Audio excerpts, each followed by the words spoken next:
kweli toka jana tuna furaha ya maji.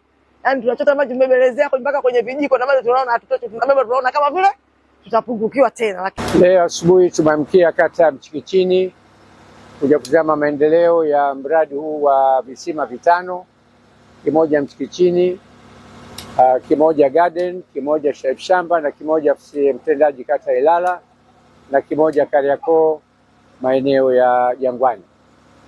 Kazi inaendelea vizuri, nawapongeza sana DAWASA kwa namna mnafanya kazi vizuri. Kazi hii sio ndogo, ina gharama kubwa sana. Lengo kubwa jimbo la Ilala liwe na maji ya ziada kipindi cha ukame au pale ambapo kuna dharura ambayo inaweza kujitokea. Mungu atunusuru na dharura, lakini tunajiandaa kuhakikisha wananchi wana maji ya uhakika masaa 24 kwa siku. Kisima hiki peke yake kitaweza kutoa maji kuwahudumia wananchi wote wa kata hii, takriban watu kama 1819. Kinatoa lita 300,000 kwa siku. Ni maji mengi sana. Maji yale sasa hivi wanafanya pumping kuhakikisha kwa kutoa uchafu.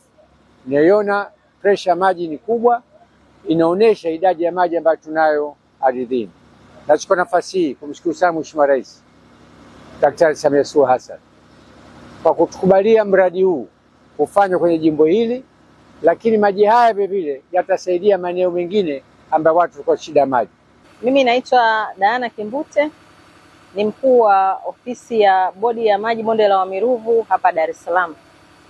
Sisi kama bodi ya maji bonde la Wamiruvu, moja ya jukumu letu la msingi kabisa ni kufanya tafiti za maji chini ya ardhi. Kwa katika eneo hili la jimbo la Ilala tumefanikiwa kufanya tafiti katika maeneo matano ambayo ni Ilala Bungoni, Ilala Gedel, Mchikichini, Sharif Shamba pamoja na Kariakoo.